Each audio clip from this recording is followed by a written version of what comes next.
चलिए हम लोग आज शुरू करेंगे टॉर्क। क्या? टॉर्क।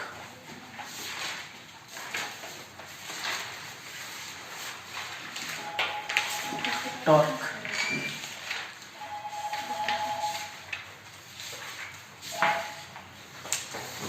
समझ लेते हैं यहाँ पे टॉर्क किसको कहते हैं। समझिएगा मेरा बात को ध्यान से कि अगर हमारे पास में लिनियर मोशन हो, क्या मोशन हो? लिनियर मोशन, यानी कि कोई वस्तु सीधे लाइन पे चल रही है, तो उस वस्तु को रोकने के लिए हमको क्या चाहिए? बल चाहिए, फोर्स चाहिए। या कोई वस्तु है, अगर हम उसको लिनियर वेलोसिटी में भेजना चाहें तब भी हमको क्या चाहिए? फोर्स चाहिए। क्या बात समझ में आ रही है? फोर्स से हम लिनियर मोशन को क्या कर सकते हैं? रोक सकते हैं, और या उसका वेलोसिटी को क्या कर सकते हैं? हम बढ़ा सकते हैं। हम किसका बात कर रहे हैं? लिनियर मोशन की बात कर रहे हैं। उसी तरह रोटेशनल मोशन पे उस रोटेशनल मोशन को रोकने के लिए या उस रोटेशनल मोशन को इंक्रीज करने के लिए, बढ़ाने के लिए जो फोर्स लगता है उसको हम क्या कहते हैं? टॉर्क कहा जाता है। क्या बात समझ में आ गया? लिनियर मोशन को रोकने के लिए या उस मोशन को बढ़ाने के लिए केवल हम क्या कहते हैं? लगाते हैं, फोर्स अप्लाई करते हैं। लेकिन वही जगह हमारा क्या आ गया? रोटेशनल मोशन आ गया। तो उस रोटेशनल मोशन को रोकने के लिए, यानी कि उसको चेंजेस करने के लिए, सीधी सी मतलब में समझिए, रोटेशनल मोशन को क्या? बदलने के लिए मतलब रोकने के लिए हो गया, या उसका मोशन को बढ़ाने के लिए या घटाने के लिए लगने वाला फोर्स को क्या कहा जाता है? टॉर्क कहा जाता है।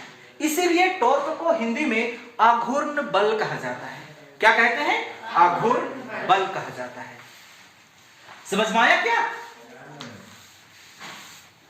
ये किस में लगती है? हमारा रोटेशनल मोशन पे लगती है। क्लियर हुई बात? और लिनियर मोशन में लगता है उसको केवल हम क्या कहते हैं? फोर्स कहते हैं। रोटेशनल मोशन पे लगता है फोर्स, उस फोर्स को क्या कहा जाता है? टॉर्क। टॉर्क का हिंदी आघूर्ण बल। क्लियर हुई बात? चलिए समझ लेते हैं। एक लाइन पे यहाँ पे आप लिख लीजिए टॉर्क का डेफिनेशन। शायद समझ में आ गया होगा टॉर्क किसको कहते हैं। हाँ, लिख लेंगे। Torque is cause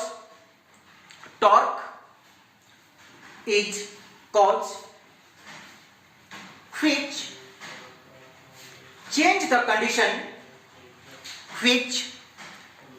condition of rotational motion।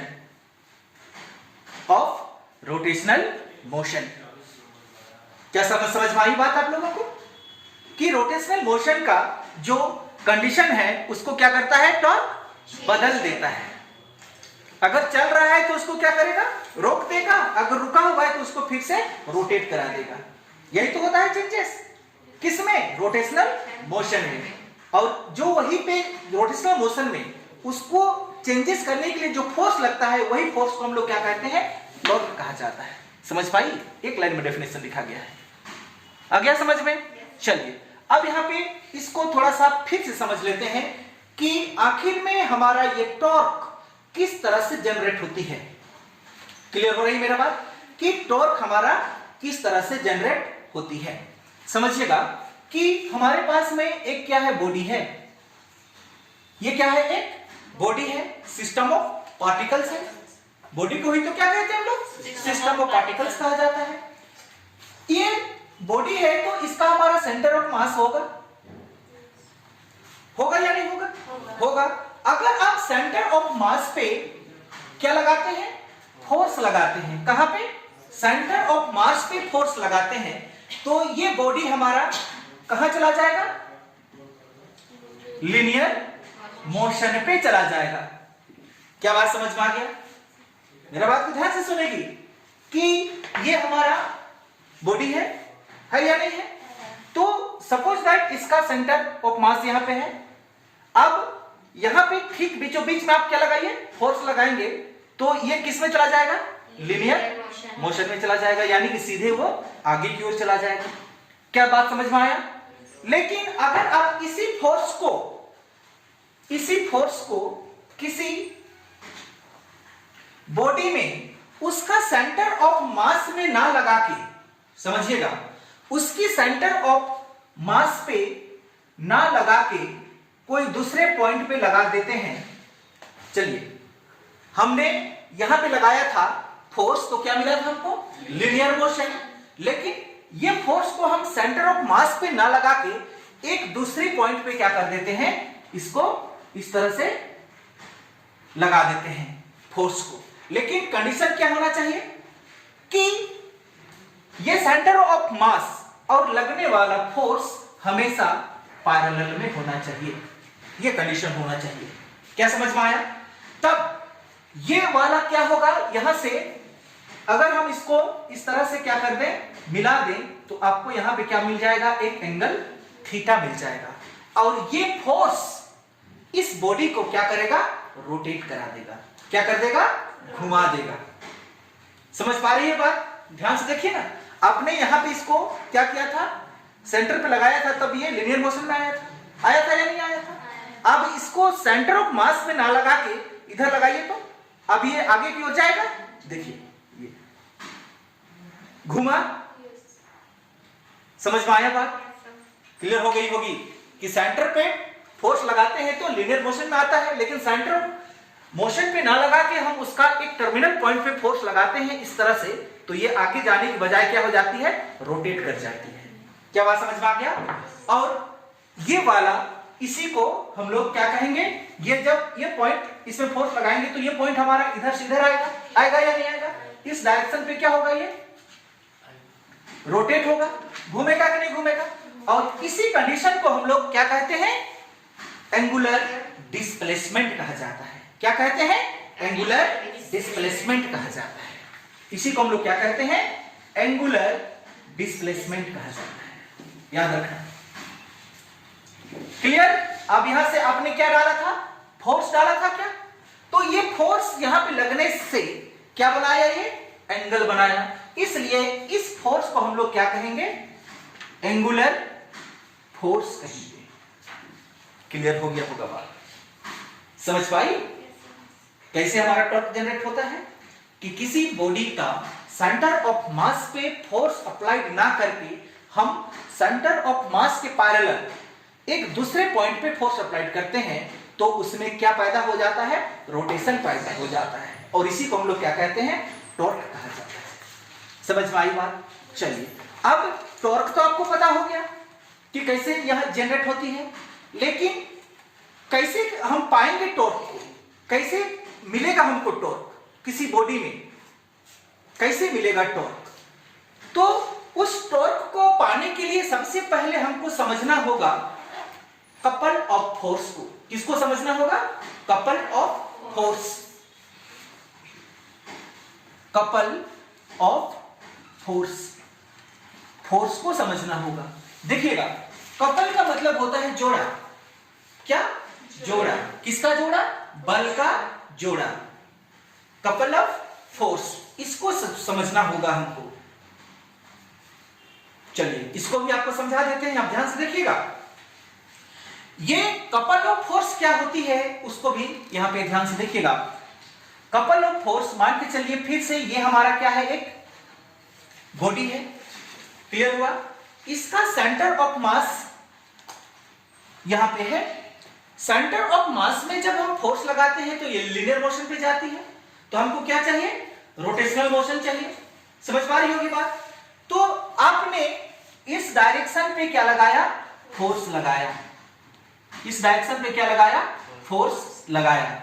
ये यहां पे फोर्स लगने से ये क्या हुआ, इसमें रोटेट पैदा किया।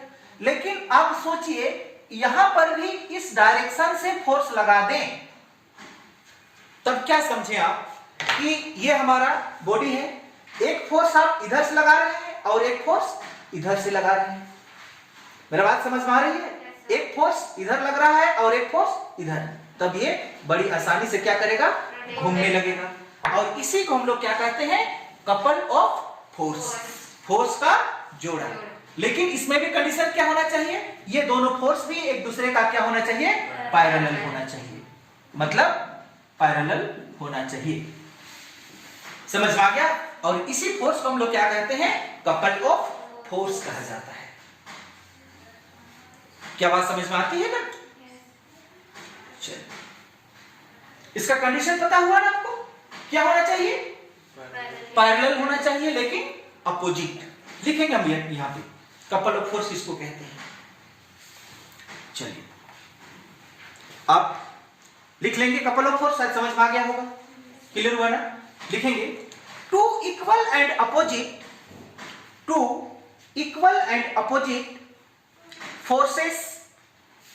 forces applied on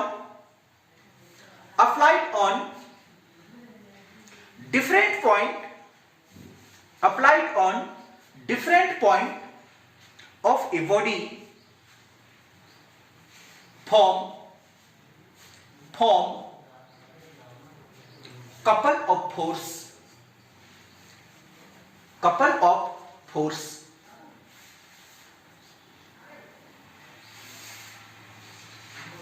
समझ में आया? क्या लिखे हम यहां पे, two equal and opposite force, दो बल, कैसा बल, बराबर लेकिन उल्टा।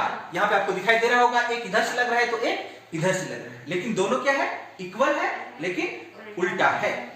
अप्लाइड ऑन डिफरेंट पॉइंट, हम एक बल को यहां पे अप्लाइड किए और एक बल को यहां पे अप्लाइड किए, different point on the body. समझ में आ गया? फॉर्म कपल ऑफ फोर्स, क्या बनाता है, कपल ऑफ फोर्स बनाता है। समझ में आ गया? पैराग्राफ चेंज करके एक लाइन फिर से लिख देते हैं इसको समझने के लिए। This couples of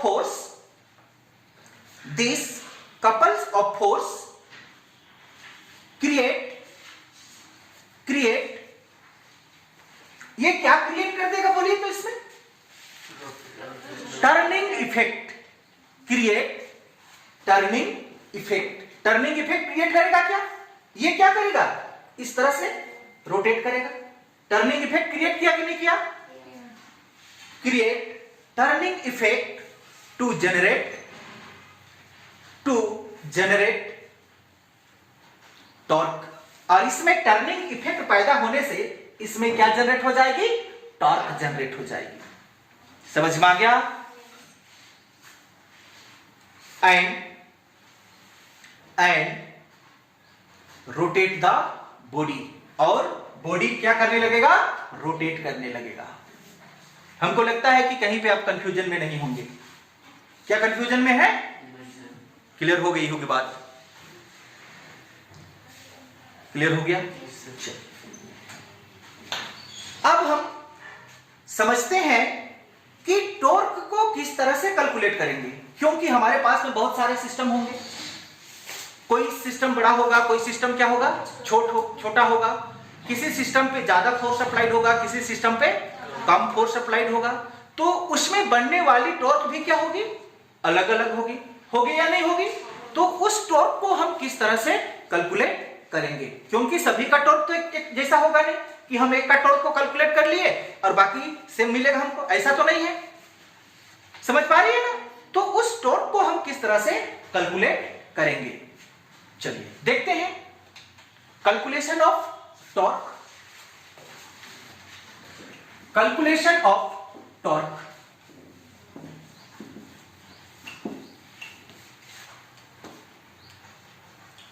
calculation of torque, torque को कैलकुलेट किस तरह से करेंगे, क्लियर हुआ? आपने यहां पे देखा कि टॉर्क जनरेट कैसे होता है, किसके कारण यहां पे टॉर्क जनरेट होता है, कपल ऑफ फोर्स के कारण। और कपल ऑफ फोर्स के कारण, कपल ऑफ फोर्स हमारा किस तरह से लगती है, डिफरेंट पॉइंट पे लगती है बॉडी पे। यहां पे अगर एक फोर्स यहां से लगा तो यहां पे हमारा दूसरा फोर्स इस डायरेक्शन से लगेगी। क्या बात समझ में आती है ना? लेकिन कंडीशन क्या होना चाहिए, ये दोनों पैरेलल में होना चाहिए। कंडीशन नहीं लिखे तो लिख लेंगे। कंडीशन क्या होना चाहिए, लगने वाला फोर्स पैरेलल में होना चाहिए। क्लियर हो गया? अगर ये हमारा यहां पे लग रहा है और ये फोर्स यहां पे लग रहा है, ये दोनों क्या है, फोर्स ही है। चलिए यहां पे हम फोर्स का नाम पकड़ देते हैं, ये हमारा पहला फोर्स हो गया और ये वाला हो गया दूसरा फोर्स। दोनों इक्वल है लेकिन केवल यहाँ पे फोर्स का हमने नाम दिया। अब यहाँ पे इसका क्या होगा, सेंटर ऑफ मास होगा। क्या समझ में आया? तो इस सेंटर ऑफ मास से इसका दूरी को, यहाँ पे लगने वाला फोर्स का दूरी किससे, सेंटर ऑफ मास से इस दूरी को हम क्या मान लेते हैं, R1 मान लेते हैं, और यहां से इसका दूरी को क्या मान लेते हैं, हम R2 मान लेते हैं। क्लियर हुई बात? अब ये दोनों एक दूसरे से क्या है, पैरेलल है या नहीं है? और ये टोटल दूरी को हम क्या मान लेते हैं, R मान लेते हैं। ये फोर्स और ये फोर्स का दूरी, टोटल दूरी को हम क्या मान लेते हैं, R मान लेते हैं। यानी कि यूं समझे कि ये स्मॉल r किसके बराबर है, R1 प्लस R2 के बराबर है। क्लियर हो गया? चलिए, तो यहां पे टॉर्क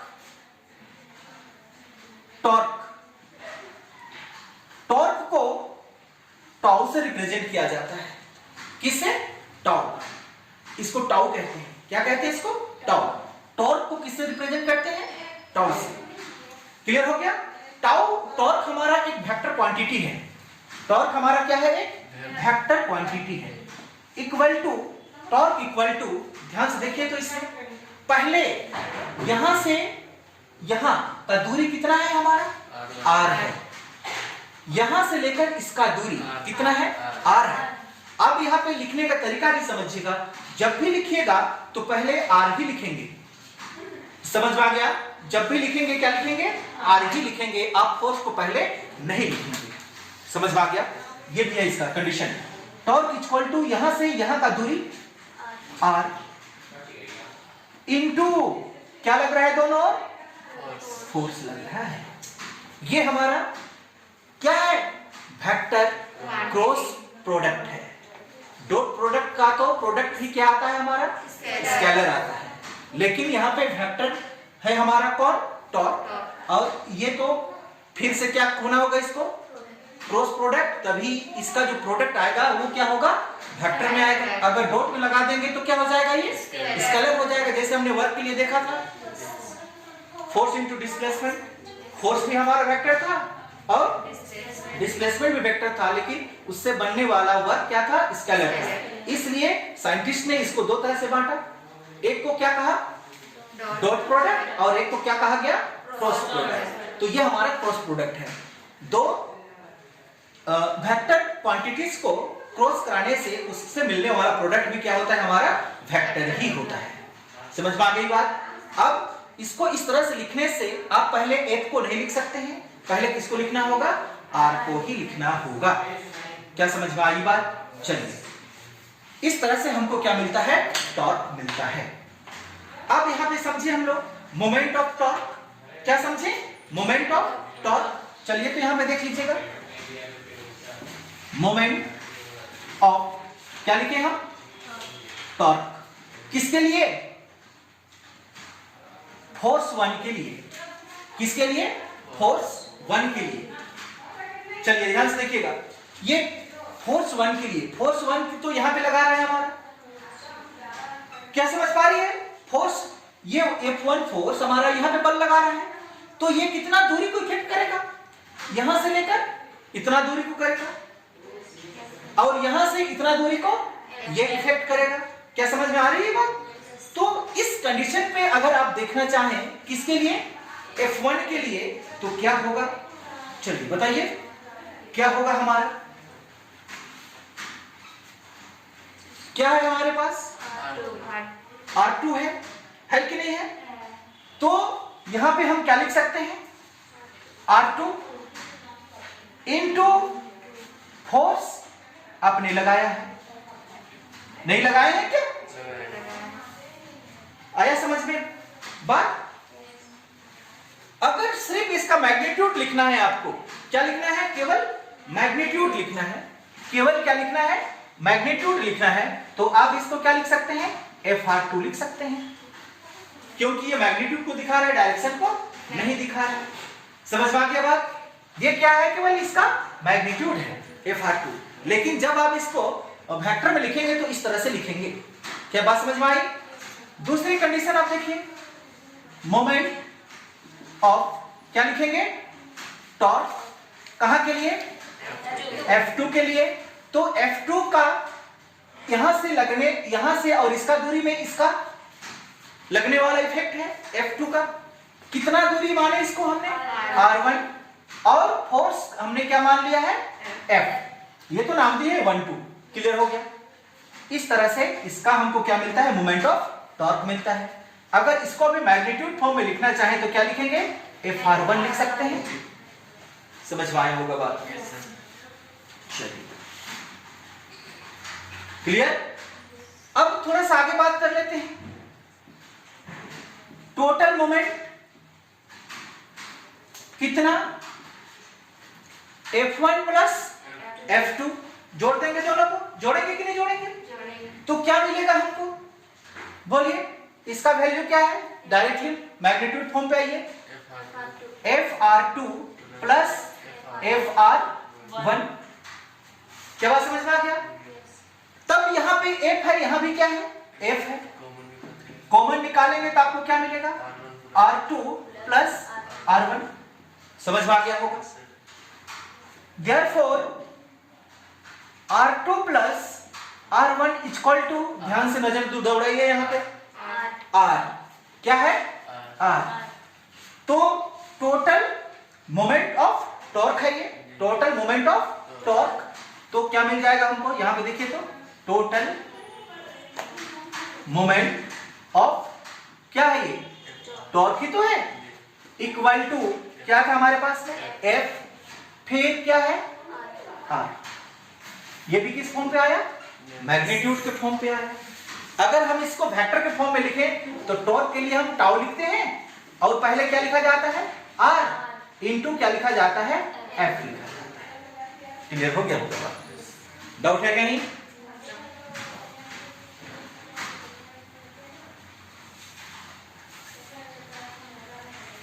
ये हमारा क्या है? ओनली मैग्नीट्यूड है। ये क्या है? केवल ओनली मैग्नीट्यूड है।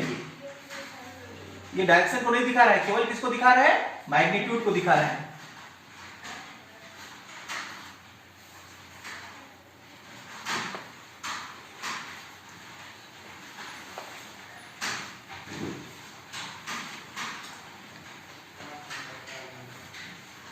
क्लियर हो गया?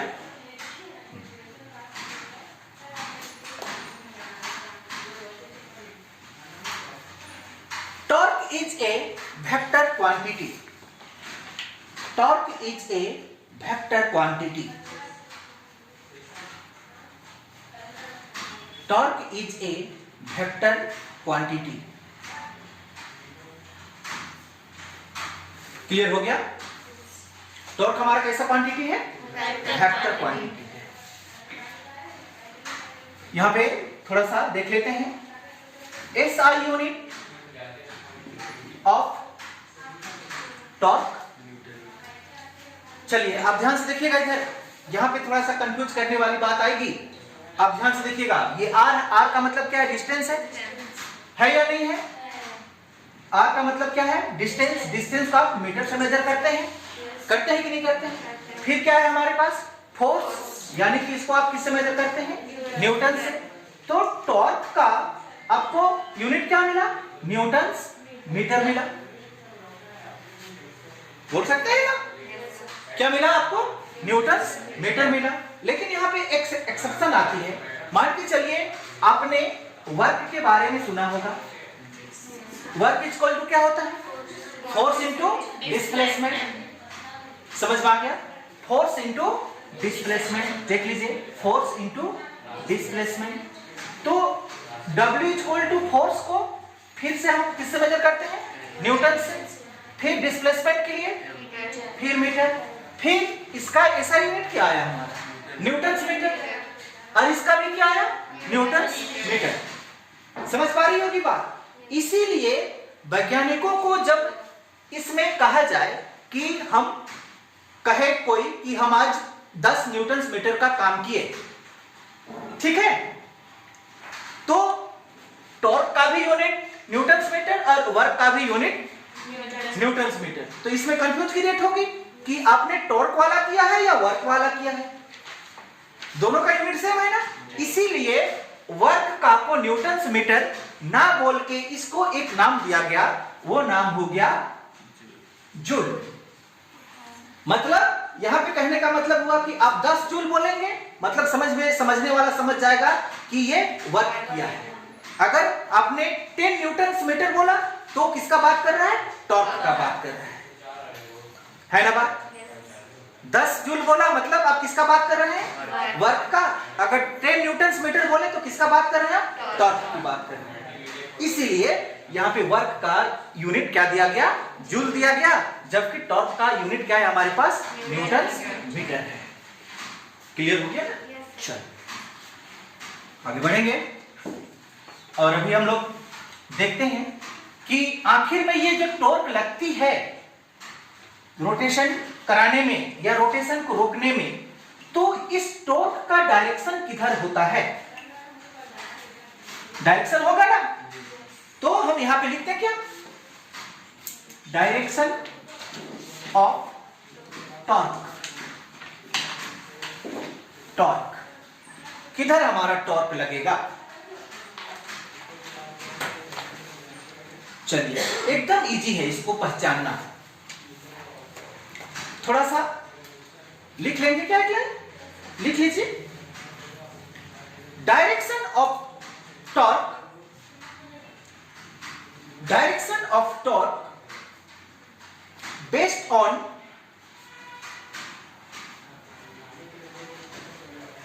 यहां पे हम भी लिख देते हैं डायरेक्शन ऑफ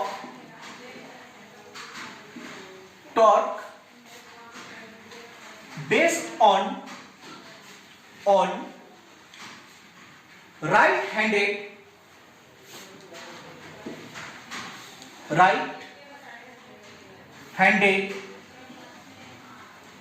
palm rule। ये किस पे आधारित है? Right handed palm rule. ये वाला को कहते हैं ना, ये वाला को कहते हैं पाल्म रूल कहा जाता है, मतलब उस नियम के। अब देखिए आपको समझाते हैं यहां पे टॉर्क का डायरेक्शन कैसे रहता है। सपोज दैट ये हमारा सेंटर ऑफ मास हो गया, एक्सिस पॉइंट हो गया। क्लियर? यहां पे आप क्या लगा रहे हैं? फोर्स लगा रहे हैं। किस डायरेक्शन पे फोर्स लगा रहे हैं? मान के चलिए इस डायरेक्शन पे लगा रहे हैं। क्लियर? रोटेशन में तो क्या लगता है? एक क्लॉकवाइज घूमता है या एक एंटी क्लॉकवाइज घूमेगा। तो आप बल दो ही तरह से लगा सकते हैं, या क्लॉकवाइज लगा सकते हैं या एंटी क्लॉकवाइज लगा सकते हैं। बात समझ में आती होगी? क्लियर हुआ ना बात? चलिए इस डायरेक्शन पे आपने क्या लगाया? फोर्स लगाया। तो यहां से लेकर इसका दूरी क्या है? आर। यही तो है। क्लियर हो गया? तो इस रूल में क्या कहा जाए कि अपना राइट हैंड को इस तरह से करेंगे, ठीक है ना? इस तरह से करेंगे और आपने फोर्स किधर लगाया? ऊपर की ओर। ऊपर क्यों लगाया? इस तरह से करके ये अंगूठा को आप ऐसा मोड़ दीजिए, जिधर बल लगाए हैं उधर मोड़ दीजिए। किधर बल लगा है? ऊपर की ओर लगा है ना, तो आप इस अंगूठा को मतलब अंगुली को ऊपर की ओर मोड़ दीजिए, तो अंगूठा आपका किधर दिखाया? इधर। तो टॉर्क का डायरेक्शन किधर है? इधर है। क्या बात समझ में आया? आपने मेरी बात समझ में आती होगी कि आप ऐसा कीजिए हाथ को, और आपने जिधर बल लगाया उधर अंगूठा को क्या कर दीजिए? मोड़ दीजिए। जिधर अंगूठा का डायरेक्शन है वही डायरेक्शन किसका होगा? टॉर्क का डायरेक्शन होगा। क्या बात समझ में आया? चलिए क्लियर हो गया? क्योंकि ये तो रोटेट कर रही है। ये क्या कर रही है? रोटेट कर रही है इस तरह से। इस तरह से ये क्या कर रहा है? रोटेट कर रहा है। यहां पे फोर्स लग रहा है ना, ये क्या कर रहा है? रोटेट कर रहा है। क्लियर हो गया? इसीलिए ये भाग को, ये वाला भाग दिखाई दे रहा है आप लोगों को, इस भाग को कहा जाता है आर्म ऑफ रोटेशन। क्या कहा जाता है? Arm of rotation. Arm of rotation कहा जाता है। क्लियर हो गया? चलिए थोड़ा सा और एक देख लेते हैं यहीं पे। सपोज उसी तरह से ये क्या हमारा सेंटर ऑफ मास यानी कि एक्सिस है। ये देखिए यहां पे आप अभी इधर क्या लगा रहे हैं, फोर्स लगा रहे हैं, समझिएगा पॉइंट को, किधर लगा रहे हैं, इधर फोर्स लगा रहे हैं। अब इस हाथ को नहीं ले सकते हैं, ये हमारा लेफ्ट हाथ है, समझ में आ गया। अब इसी हाथ को ले सकते हैं। अब फोर्स किधर लग रहा है, किधर लग रहा है फोर्स, नीचे की ओर। अब क्या इसको मुड़ पाएंगे इधर, भूत प्रेत मुड़ता है, हमने देखा नहीं लेकिन कहानियां में देखा है, कहानियां में सुना भी है, उसका ऐसा भी मुड़ता है, लेकिन हम लोग का क्या मुड़ेगा। तो उधर मुड़ने के लिए क्या करना होगा, हमको ऐसा करना होगा, करना होगा या नहीं करना होगा। अब फोर्स किधर लग रहा है, नीचे की ओर, तो आप अंगुली को ऐसा मोड़ेंगे, तो बताइए अभी टॉर्क किधर, इधर, समझ में आ गया। और इस डायरेक्शन पे ऐसा किए थे आप, फोर्स उधर लग रहा है तो ऐसा मोड़े तो टॉर्क अभी इधर लग रहा है। क्या बात समझ में आ गई। यही फेनोमेनन आपका व्हीकल्स में यूज किया जाता है, किसमें, व्हीकल्स में यूज किया जाता है, आगे बढ़ने के लिए और बैक करने के लिए टॉर्क का डायरेक्शन को बदल दिया जाता है। क्या बात समझ में आई मेरी।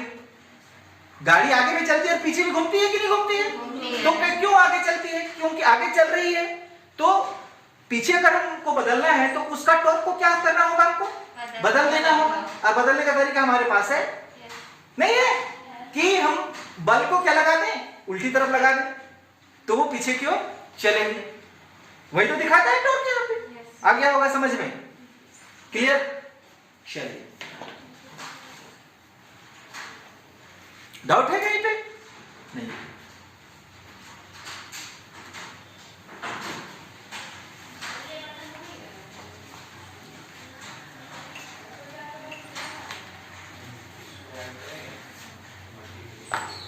आपने मोमेंट ऑफ इनर्शिया भी देख लिया, इससे पहले देखे थे कि नहीं देखे। आपने टॉर्क भी यहां पे देखा। तो मोमेंट ऑफ इनर्शिया टॉर्क के बीच में क्या संबंध हो सकता है। मोमेंट ऑफ इनर्शिया आपने पढ़ा ना, इनर्शिया इज इक्वल टू, बोलिए जल्दी, एम आर स्क्वायर पढ़े, और torque is equal to R F, R into F. तो ये दोनों के बीच में कुछ तो रिलेशन बनेगी, बनेगी या नहीं बनेगी, तो देख लेते हैं ना, यहां पे लिख लीजिए, रिलेशन बिटवीन किसके किसके बीच में, torque end moment of inertia. Moment of inertia को एमआई लिखेंगे तो चलेगा। हाँ, ध्यान से देखिएगा इसको।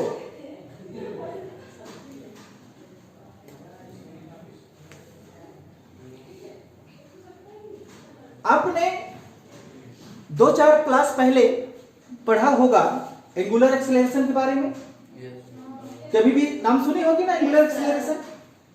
अल्फा से जिसको हम रिप्रेजेंट करते थे, किससे रिप्रेजेंट किए थे, अल्फा से। बात आ रहा है समझ में। तो यहां पे पहले आप एंगुलर एक्सेलरेशन को समझिए। किसको, एंगुलर एक्सेलरेशन। ये देखिए हमारा एक सर्कुलर पाथ है, क्लियर हो गया। ये क्या है, हमारा सर्कुलर पाथ है। यहां से इसका सेंटर और ये वाला, ये क्या हो गया, इसका रेडियस हो गया। अगर आप इस डायरेक्शन पे क्या लगाएंगे, फोर्स लगाएंगे, तो ये यहां का जो बॉडी है वो क्या करेगा, इस पाथ को फ्लो करेगा, करेगा कि नहीं करेगा, करेगा। कुछ समय बाद में ये ऑब्जेक्ट हमारा यहां पे पहुंचेगा, पहुंचेगा कि नहीं पहुंचेगा। इसको भी अब इस तरह से क्या करते हैं, मिला दें, तो ये दोनों के बीच में क्या बनेगा, एंगल बनेगा, बनेगा या नहीं बनेगा। और इसी एंगल को हम लोग क्या कहते थे, अल्फा। और यही अल्फा क्या कहलाता था, एंगुलर एक्सेलरेशन कहलाता था। समझ में आ गया। यही अल्फा क्या कहलाता था, एंगुलर एक्सेलरेशन। ये तो हमारा आर है, रेडियस। क्लियर हुई। तो एंगुलर एक्सेलरेशन, एंगुलर एक्सेलरेशन को हमने किससे रिप्रेजेंट किया था, अल्फा से रिप्रेजेंट किया था। क्लियर, समझिएगा। एंगुलर एक्सेलरेशन को अल्फा से लिख ही देते हैं। लीनियर एक्सेलरेशन को ए से रिप्रेजेंट करते हैं। लीनियर एक्सेलरेशन को किससे, ए से, और एंगुलर एक्सेलरेशन को अल्फा से। क्लियर।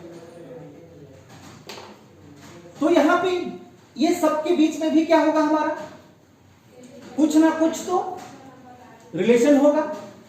तो यहां पे देखिएगा, अगर एंगुलर एक्सेलरेशन और लीनियर एक्सेलरेशन का हम क्या निकाल दें, रिलेशन निकाल दें, तो लीनियर एक्सेलरेशन इक्वल टू क्या होगा हमारा, क्या दिखाई देता है आपको, आर फिर अल्फा। ये रिलेशन बनेगा क्योंकि ये गोल गोल घूम रही है और वो सीधे चल रहा है, इसलिए उस पार नहीं है। ये गोल घूम रही है इसलिए इसमें क्या है, रेडियस है, जबकि लीनियर तो हमारा सीधे चल रहा है, तो उसमें कहां से रेडियस आएगा। तो एक इसके बराबर होता है आर अल्फा, यानी कि linear acceleration equal to radius into angular acceleration. समझ में आई होगी बात, क्लियर हुई।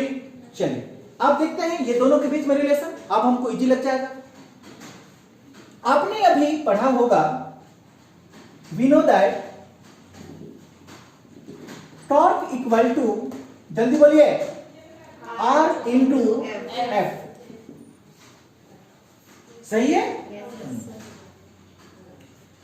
तो आप इसको ये भी जानते होंगे, आर इंटू एम ए, नहीं जानते हैं क्या, जानते हैं, क्योंकि फोर्स इक्वल टू क्या होता है, मास इंटू एक्सेलरेशन होता है। और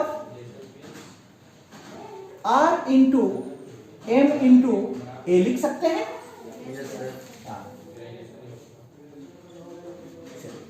क्लियर हो गया। अब टॉर्क हम निकाल रहे हैं, क्या निकाल रहे हैं, टॉर्क। टॉर्क ही यहां पे है, अब लिख दीजिएगा गड़बड़ हो जाएगा। ये क्या है हमारा, सब टॉर्क है।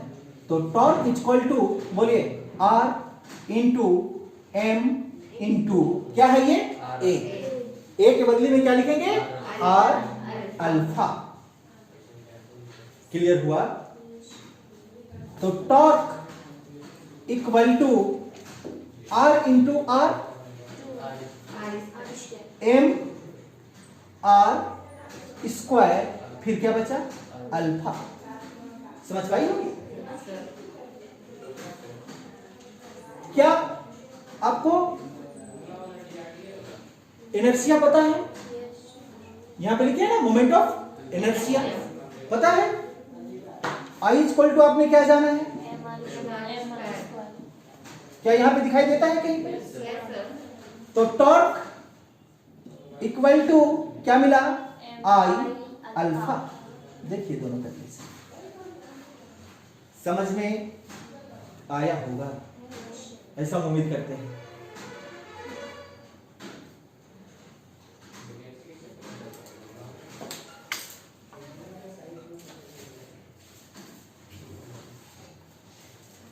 यहां पे हमारा मोमेंट ऑफ इनर्शिया वेक्टर होता है या स्केलर होता है, स्केलर, इसीलिए नहीं दिए। क्या दोनों में संबंध समझ पाया। फिजिक्स मेरे ख्याल से ज्यादा डिफिकल्ट नहीं है, इवनली कोई भी सब्जेक्ट, लेकिन उसको थोड़ा सा गहराई से पढ़ना पड़ता है। समझ पा रही है बात। यहां पे कुछ हम न्यूमेरिकल क्वेश्चन लगाते हैं और देखते हैं कि क्या बनता है, ठीक है। इसको हम पहले क्लियर कर देते हैं।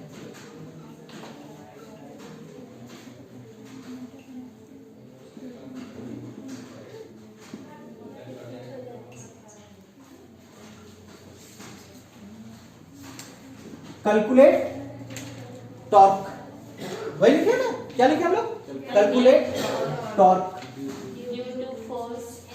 Due to force F at same angle theta. Clear, यही तो लिखे, F बोले थे, फोर्स है मतलब F बोले थे, F बोले। चलिए अब समझते हैं।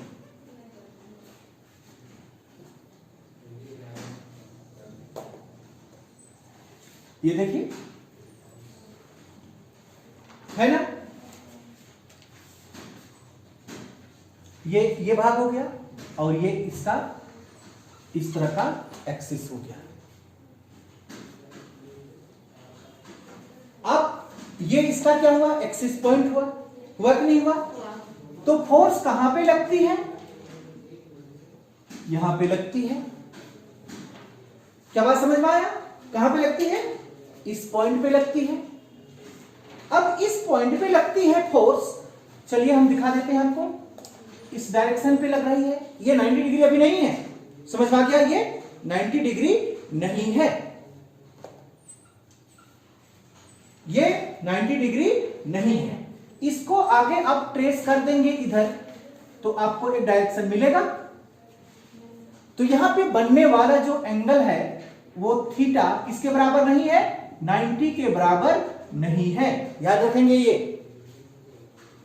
यहां पे क्या बनाएंगे हम? जो एंगल बनाए हैं वो 90 के बराबर नहीं है। क्लियर हो गया? अगर आपको वेक्टर में पता होगा कि ये डायरेक्शन पे फोर्स लग रहा है, तो ये डायरेक्शन पे भी हमारा क्या लगता है? फोर्स लगता है। और बीच वाला क्या कहलाता है? रिजल्टेंट फोर्स कहलाता है। कहलाता है कि नहीं कहलाता है? अब ये दोनों के बीच में क्या बना हुआ है? थीटा, जो 90 के बराबर में नहीं है, 90 डिग्री के बराबर में नहीं है। क्लियर हो रही बात? तो इस डायरेक्शन पे लगने वाला फोर्स को, ये क्या लग रहा है? ये फोर्स है। ये क्या लग रहा है? फोर्स है। इस डायरेक्शन पे लगने वाला फोर्स को क्या हम लिख सकते हैं? F cos of theta. Clear हुई? और इस डायरेक्शन पे लगने वाला फोर्स को क्या हम लिख सकते हैं? F sin of theta. यही तो आज तक हम वेक्टर में सीखे हैं। क्लियर हो गया? ये दूरी कितना? R। ये इसका एक्सिस है R। आप बताइए, ये गोल गोल घूम रहा है या आगे की ओर बढ़ रहा है? ये रोटेट कर रहा है कि लिनियर मोशन में है? रोटेट कर रहा है। कर रहा है कि नहीं कर रहा है? तो यहां पे आपको दो फोर्स देखने के लिए मिला। कौन कौन सा फोर्स? एक कोस थीटा और एक साइन थीटा। तो यहां पे बताइए कि कौन सा फोर्स इसको घुमा रहा है? बताइए, कौन सा फोर्स इसको घुमा रहा है? ये फोर्स इसको कैसे घुमाएगा? ये फोर्स तो उसको उधर खींच रहा है, तो कैसे इसको घुमाएगा? यहां पे ये गोल गोल घूम रहा है ना, तो इसको कौन सा फोर्स घुमा रहा है? F sin of theta force घुमा रहा है। ये तो इसको उधर खींच रहा है, नहीं है? इसीलिए इस फोर्स को क्या कहते हैं हम? रेडियल फोर्स कहा जाता है। इसको क्या कहते हैं हम लोग? Radial force. इसको कहते हैं रेडियल फोर्स। जबकि ये कहां पे लग रहा है? इसका टेंजेंट पे लग रहा है। कहां पे लग रहा है? टेंजेंट पे लग रहा है। और टेंजेंट पे लगने से क्या कर रहा है? बॉडी रोटेट कर रही है। इसलिए इस फोर्स को हम लोग क्या कहेंगे? टेंजेंशियल फोर्स कहेंगे। क्लियर हुई बात? इसको क्या कहेंगे? Radial force. जबकि इसको हम क्या कहेंगे? टेंजेंशियल फोर्स कहेंगे। क्लियर हो गया? बड़ी बारीकी से धीरे धीरे हम समझा रहे हैं, आप समझिएगा इसको। चलिए, तो आपको पता होगा टॉर्क इक्वल टू क्या होता है? R into F। तो कौन सा है? यहां पे हमारा रेडियल फोर्स भी है और टेंजेंशियल फोर्स भी है। तो कौन सा फोर्स? बोलिए जल्दी। यहां पे एक बार लिखेंगे ना, कौन सा फोर्स? टॉर्क का मतलब आघूर्ण बल, घुमाने वाला बल। तो कौन बल घुमा रहा है इसको? ये वाला बल। तो ये वाला। तो आपने टॉर्क इक्वल टू क्या सीखा था? R इंटू F सीखा था। तो घुमाने वाला बल, तो घुमाने वाला बल की जगह हम क्या लिखेंगे? टेंजेंशियल फोर्स लिखेंगे। बात समझ में आती है? टॉर्क के लिए क्या प्रयोग करते हैं? टाउ इक्वल टू हमारे पास में क्या है? R इंटू टेंजेंशियल फोर्स कितना? F sine of theta. Clear?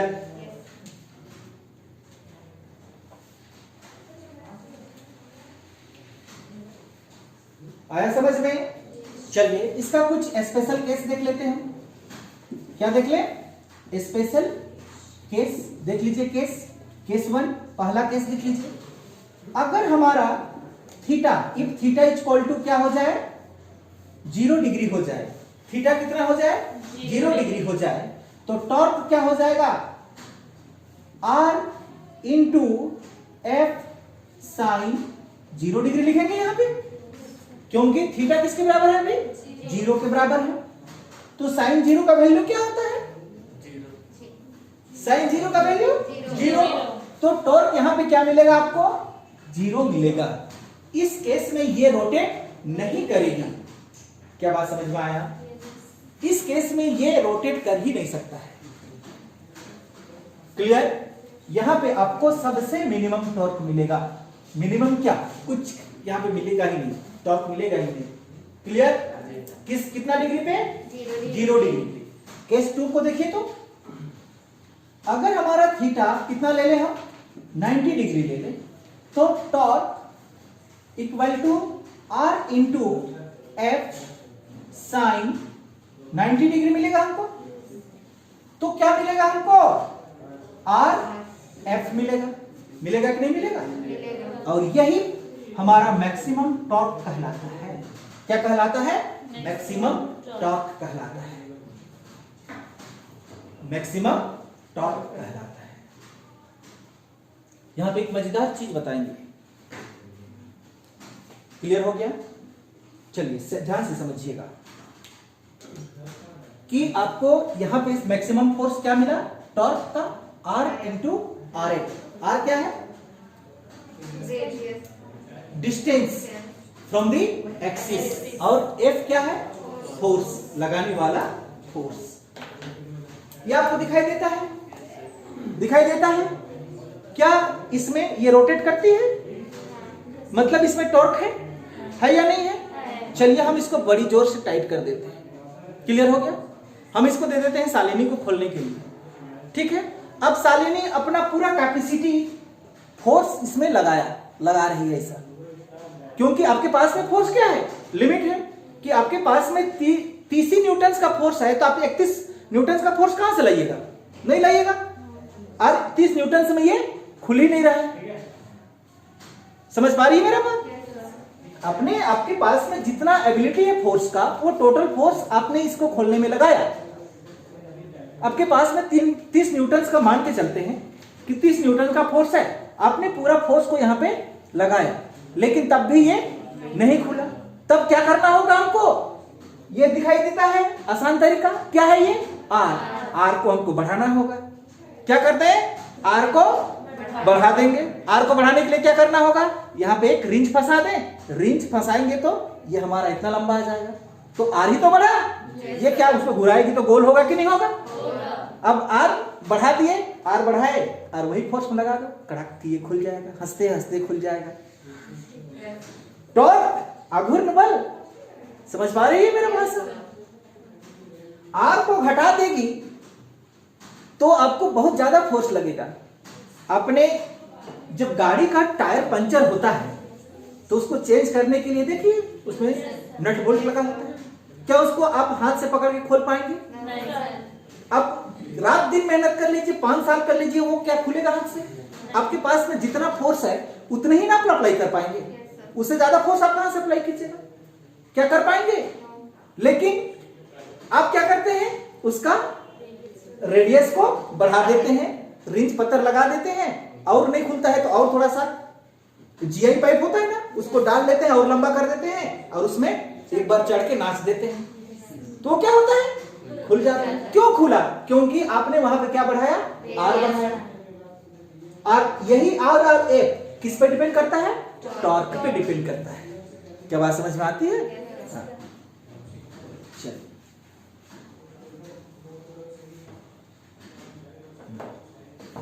Clear हो गया? डाउट है? देखिए फिजिक्स पहले बना फिर नट बल्टू बना। आया समझ में ना? इसी को कहते हैं टॉर्क, आघूर्ण बल। साफ साफ बताता है ये। देखिए, आपको फोर्स आपके पास में नहीं है तो आर को बढ़ा दीजिए, आपको टॉर्क मिल जाएगा। टॉर्क मिलेगा मतलब वो घूम जाएगा, रोटेट करने लगेगी, इसी को तो टॉर्क कहते हैं। एक और हम इसका एक दूसरा मेथड भी समझ लेते हैं। क्लियर हो गया? दूसरा मेथड समझ लेते हैं।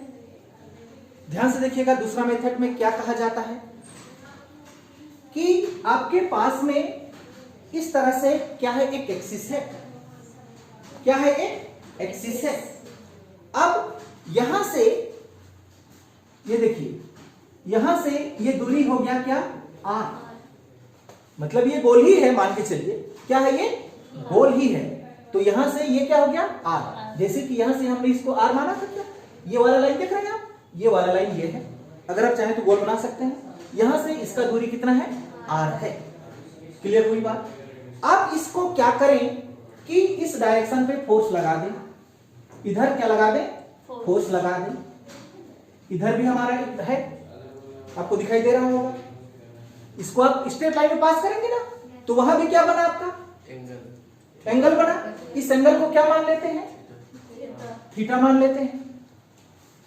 अब इसको बैकवर्ड में कर दीजिए, पीछे की ओर ट्रेस कर दीजिए। देख रहे हैं? इस तरह से पीछे की ओर करते हैं।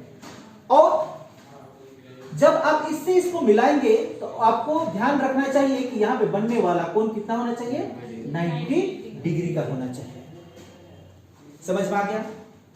कितना होना चाहिए? 90 डिग्री का होना चाहिए। अब आपका ये क्या था? ओरिजिन था। एक्सिस का मतलब क्या? ओरिजिन। ये आपका क्या है? आर है। तो यहां पे बनने वाला कोण, ये कोण क्या है? थीटा। तो ये कोण भी क्या होगा? थीटा ही हो गया, क्योंकि अपोजिट एंगल क्या होती है? सेम होती है। ये एंगल कितना? 90 डिग्री। तो ये एंगल कितना बताइए? 90 डिग्री। ट्राइंगल्स का सम क्या होता है? 180 डिग्री। तो यहाँ पे 90 डिग्री है, यहाँ पे थीटा है, तो ये एंगल कितना? दोनों का योग 90 प्लस थीटा। ऐसा? मतलब वैसा नहीं। तो कैसे? ये एंगल कितना? ये एंगल होगा आपका 90 माइनस थीटा। क्या होगा? 90 माइनस थीटा। 90 में इस थीटा को घटा देंगे तो ये एंगल मिल जाएगा। क्या समझ में आ गया? अब ये हमारा क्या था? आर था। तो ये वाला लाइन आपको दिखाई देता है क्या? इस लाइन को क्या आप लिख सकते हैं? आर, क्या लिखेंगे? आर कोस लिखेंगे ना। ये यहां पे क्या बना? एंगल बना। तो आर कोस थीटा क्यों लिखेंगे? 90 माइनस थीटा। क्या नहीं लिखाएगा? अभी तो लिखे थे हम। यहाँ पे देखिए, यहाँ पे एफ था तो इसलिए क्या लिखे थे? एफ कॉस ऑफ थीटा, इधर एफ साइन ऑफ थीटा। तो ये आपका क्या है? आर है। तो आर है तो क्या लिखेंगे इसको? आर कोस 90 माइनस थीटा लिखेंगे। क्या बात समझ में आती है? चलिए, आपको बात यह भी पता होगा कि cos 90 minus theta equal to sine theta होता है। होता है या नहीं होता है? होता है। तो क्या हम यहां पे लिख सकते हैं? आर को आर ही लिखेंगे। कोस 90 माइनस थीटा के बदले में क्या लिखते हैं? साइन ऑफ थीटा लिखते हैं। क्लियर हो गया? आया समझ में? अब यहां पे टॉर्क देखिए, यहां पे अगर आप टॉर्क कैलकुलेट करते हैं तो क्या मिलेगा? टॉर्क, यहां पे आपको टॉर्क क्या मिलेगा? चलिए बताइए। परपेंडिकुलर लिख लीजिए। परपेंडिकुलर, ये परपेंडिकुलर है ना, distance from the axis of rotation. कहां से दूरी? Axis of rotation. कैसा दूरी? परपेंडिकुलर डिस्टेंस इनटू क्या मिलेगा आपको? Force into force. क्लियर हुआ? चलिए, परपेंडिकुलर डिस्टेंस कौन है? ये वाला। ये वाला क्या है? आपका परपेंडिकुलर डिस्टेंस है। यही तो है परपेंडिकुलर डिस्टेंस, नहीं है क्या? तो टॉर्क इक्वल टू, यहां पे लिखते क्या हम? Torque equal to perpendicular distance कितना? R sine of theta into force आपका कितना? एफ। समझ में आया क्या? तो इसको अगर आप लिखना चाहें तो टॉर्क इक्वल टू क्या लिख सकते हैं? बोलिए तो, आर एफ कॉस ऑफ, नहीं sorry, sine of, R F sine of theta लिख सकते हैं। देखिए क्या बात समझ में आया? यहां पे आपने क्या निकाला था? वही तो है, नहीं है क्या? उस तरह से भी हमको मिलता है। ये सेकंड मेथड था टॉर्क को प्राप्त करने के लिए। क्लियर हुई बात? चलिए,